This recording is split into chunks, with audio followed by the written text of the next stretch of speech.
Hello and welcome to the 7th episode of ask Aman Joshi show. मेरा नाम है Aman Joshi and welcome to the show.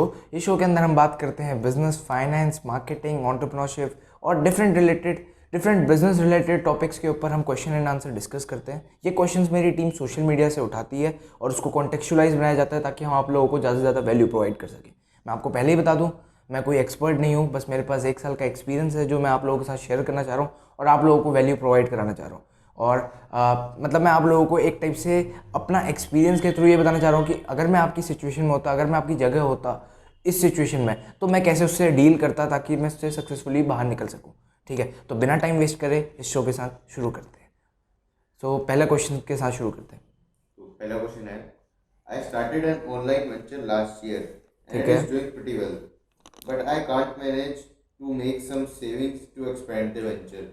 How can I know the ways in which I can manage my finances? यार देखो, finance को संभालना सबसे बड़ी problem रहती है एक स्टार्टअप में, क्या एक बहुत बड़ी कंपनी में भी। बिकॉज बिना फाइनेंस के हम ना ही कंपनी को रन कर सकते, ना ही आप सैलरी दे सकते हो, ना ही आप एक्सपेंसेस, नहीं आप मार्केटिंग में स्पेंड कर सकते हो, ना ही एड्स चला सकते हो। ठीक है, तो सबसे पहला स्टेप आपके लिए क्या है, आप एक मिनिमम एक्सपेंस लिस्ट बनाओ, एक बजट तैयार करो अपने लिए। अभी तो आप स्टार्टअप हो तो अभी आपके एक्सपेंसेस बहुत कम होंगे। ठीक है, एक मिनिमम एक्सपेंस लिस्ट बनाओ कि उस खर्चे के बिना आप अपनी लाइफ या अपने बिजनेस को आप रन ही नहीं कर सकते। वो ज़रूरी है, वो मस्ट है। ठीक है, उनकी एक आपने लिस्ट बना दी, उसको हर महीने आप रिव्यू करो। कोशिश करो उसको हर महीने आप कैसे डिक्रीज़ कर सकते हो। ये नहीं कि पूरा डिक्रीज़ करना, हल्के हल्के करके आप कैसे डिक्रीज़ कर सकते हो, कैसे किसी की प्राइसेस में आप नेगोशिएट करके उसको कम करा सकते हो। बिकॉज 1% का जो आपने यहाँ पे एक्सपेंस कम करे वो आपके प्रॉफिट में ऐड ऑन हो जाएंगे। ठीक है, तो आपको सबसे पहले तो बजट बनाना है, उसको हर मंथ रिव्यू करके उसको डिक्रीज़ करने की कोशिश करनी है। और अगर मैं आपकी जगह होता, मेरी सबसे पहली प्रायोरिटी होती कि जितने भी मेरे मंथली एक्सपेंस आ रहे हैं वो कैसे भी करके कैश फ्लो मेरा निकल जाए, चाहे मैं कुछ भी काम कर लूँ, चाहे उसके थ्रू मेरा एक्सपेंस तो सबसे पहले निकले। मेरी पहली प्रायोरिटी तो ये रहती। उसके बाद जितना भी मेरे पास एक्स्ट्रा मनी जो लेफ्ट है उसको मैं दोबारा री इन्वेस्ट करता अपने बिजनेस के अंदर कुछ ऐसे एसेट्स बिल्ड करता जिसके थ्रू उसी बिजनेस के अंदर मुझे ज़्यादा इनकम आ सकती है। जैसे कि मैं आपको अपना एग्जांपल देता हूँ, जैसे कि मेट्रो मीडिया में हमने अपना पूरा फाइनेंस को सेटअप करा था। उसके बाद हमने कोशिश करी थी कि जितनी भी हमारे मंथली एक्सपेंस है उन सबको हम साइड लाइन कर दें और फिर जितना भी बचा हुआ पैसा है उसके थ्रू हम जैसे कि स्टूडियो सेटअप कर सकते हैं, हम कैमरे का सारा प्रोडक्ट खरीद सकते हैं, कैमरे का सारी चीज़ें खरीद सकते हैं, उसके बाद कुछ हम सॉफ्टवेयर खरीद सकते हैं ताकि हम डिफरेंट इस बिज़नेस के अंदर ही हम क्लाइंट्स को डिफरेंट सर्विसेज भी दे सकते हैं। जैसे कि मैंने कैमरा खरीद के क्लाइंट्स को वीडियोग्राफी की सर्विस देना शुरू करी, फोटोग्राफी की सर्विसेज देना शुरू करी, तो आप भी ऐसे ही सिस्टम बिल्ड कर सकते हो। ठीक है, और फिर जब आपने यहाँ पे इन्वेस्ट कर दिया तो आपकी थोड़ी थोड़ी करके इनकम भी इंक्रीज़ करने लगी, जो पुरानी इनकम है उसके साथ प्लस एड ऑन इनकम ये आने लगेगी। उसके बाद आपको क्या करना है, अपने पैसे को जो मंथली एक्सपेंस के अलावा जो थोड़ा सा पोर्शन जो आपका बचे उसको सेव करना शुरू करो।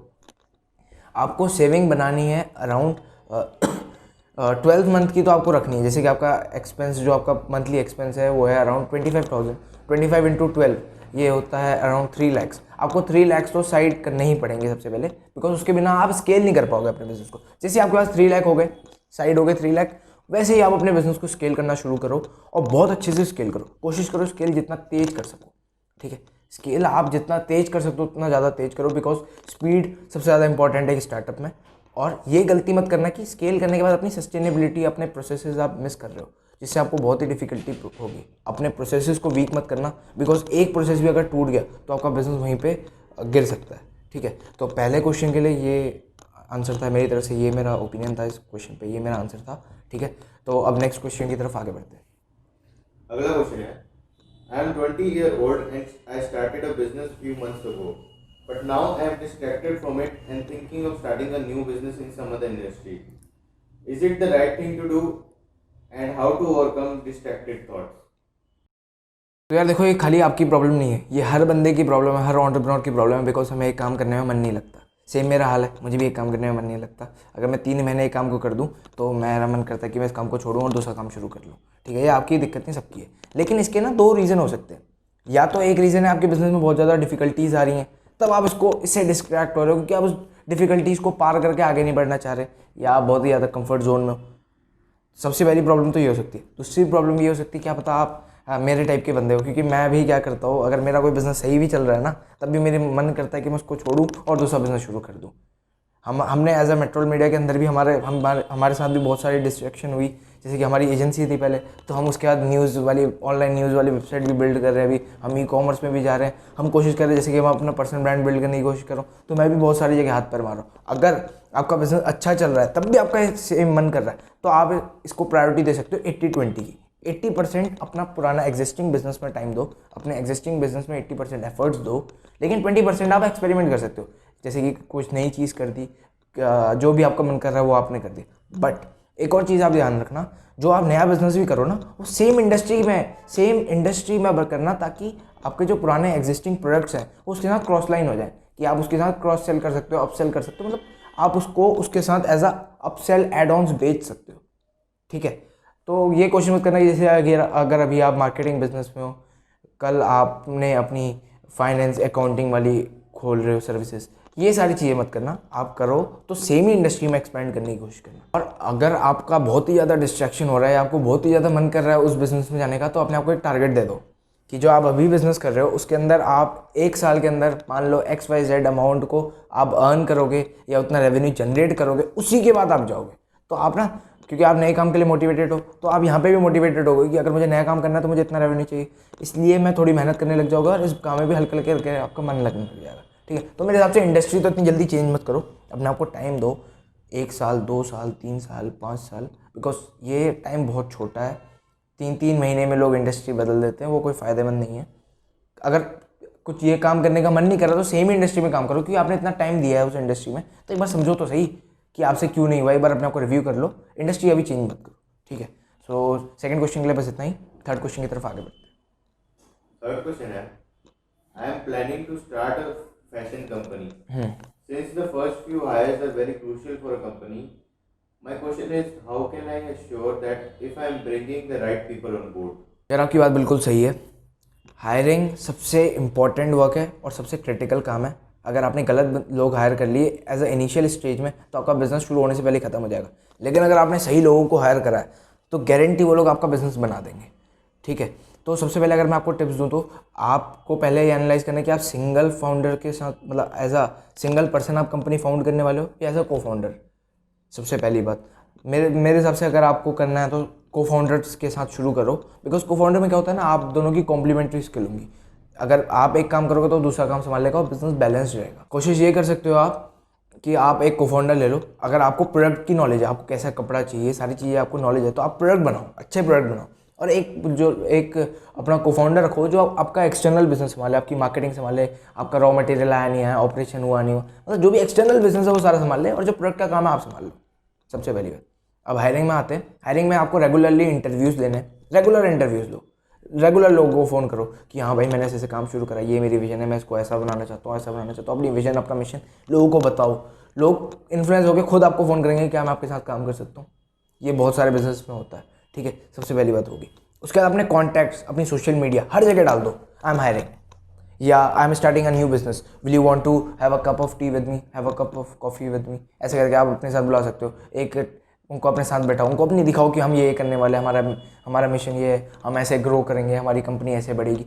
अगर उनको एक उनकी विजन दिखी या उनको ये लगा कि हाँ यहाँ से मेरे ड्रीम्स अचीव हो सकते हो, गारंटी आपके साथ ज्वाइन करेंगे और आप उनको हायर कर सकते हो। ठीक है, और मैं हर वीडियो में ये कहता हूँ mind set is more important than skill set. ठीक है, तो जितने भी लोग आप हायर करो ये ज़रूर देखना कि उनकी विल पावर है नहीं है, कि कंपनी अभी स्टार्टअप है, अगर ये स्टार्टअप में 1-2 महीने दिक्कत भी आई तो ये तो नहीं ना कि सैलरी के पीछे आप कि सैलरी दो करने लग जाएंगे। आपकी बात समझेंगे नहीं समझेंगे, इंटेंशंस उनके अच्छे हैं नहीं है, या वो खुद अपने लिए आ रहे हैं, मतलब उनका सेल्फिश मोटिव है इस कंपनी में आने का, या हाँ वो आपकी विजन के साथ इनलाइन हुए हैं, उनको दिख रहा है कि हाँ इसको हम बड़ा बना सकते हैं। जो विल पावर होता है, जो माइंडसेट होता है, उसको ज़्यादा पहली प्रायोरिटी देना। स्किल सेट तो आप उनको बाद में भी सिखा दोगे। ठीक है, मैं तो ये कहूँगा नए लोगों को हायर करो जिनको ज़्यादा नॉलेज नहीं है इस बारे में, क्योंकि उनको आप सिखाओगे, उनको उस हिसाब से आप मोल्ड कर सकते हो कि ये स्किल्स आपने सीखनी है, आपने उनको यूट्यूब के थ्रू मोल्ड कर दिया। जैसे कि मेरे पीछे अक्षय बैठा जो मेरे साथ क्वेश्चन पूछ रहा है, इसको जब हमने शुरू करी थी तो इसको कोई स्किल्स नहीं थी, बट अब कौन कौन सी स्किल आती हैं आपको? ग्राफिक डिजाइनिंग, वीडियो एडिटिंग, और ये मेट्रो मीडिया में आने के बाद ही सीखी थी। हाँ, तो यही है। अगर कोई नया बंदा है, उससे पहले कोई नॉलेज थी? देखो, उससे पहले उसको कोई नॉलेज नहीं थी, बट यहाँ पे आया, यहाँ पे इस हिसाब से मोल्डिंग करी कि इसको ये हमने अलग अलग डिपार्टमेंट बताया कि ग्राफिक डिज़ाइनिंग है, कंटेंट राइटिंग है, डिफरेंट टाइप से डिपार्टमेंट है। तो उससे हमने ये बोला कि देख ले, हर जगह ट्राई मार ले, जो बेस्ट लगे उसमें घुस जाना। तो उसको ग्राफिक डिज़ाइनिंग पसंद आई तो उसमें आगे बढ़ा। वैसे ही आप सेम चीज़ कर सकते हो। उसके बाद लास्ट चीज़ जो आप कर सकते हो, किसी भी इंसान के साथ इमोशनल मत होना कि ये मेरा फ्रेंड है या मेरा फैमिली मेम्बर है या मुझे बहुत पसंद आ रहा है तो उसको मुझे रखना चाहिए। क्या बताओ गंदा इंसान हो, आपकी कंपनी को वो ख़राब कर दे या अपने अंदर ही अंदर लोगों का कल्चर बिगाड़ दे। और कल्चर सबसे बड़ी प्रायोरिटी है। आप जितने भी, आपका कल्चर बहुत अच्छा होना चाहिए बिज़नेस का। जितने भी लोग हैं वो आपस में एक दूसरे के साथ कनेक्टेड होने चाहिए, उन दोनों के, उन सबके रिलेशनशिप स्ट्रॉन्ग होने चाहिए, उन सबके अंदर एक दूसरे के लिए रिस्पेक्ट होनी चाहिए, ट्रस्ट होना चाहिए। तभी आप अपनी कंपनी को ग्रो कर सकते हो। क्योंकि जब आपके लोग सारे एक साथ मिलकर ग्रो करेंगे तभी आपकी कंपनी आगे ग्रो करेगी। सो ठीक है, thank you for watching the video. And मुझे ऐसी वीडियोस क्रिएट करने में बहुत मज़ा आ रहा है। पहले तो मैं थोड़ा नर्वस था, लेकिन आज तो मुझे लग रहा है कि मैं थोड़ा खुलने लगा हूँ इस वीडियो को क्रिएट करते हुए। एंड आप लोग बहुत अच्छा सपोर्ट कर रहे हो चैनल में, मुझे लाइक कर रहे हो, शेयर कर रहे हो, कमेंट कर रहे हो। Thank you.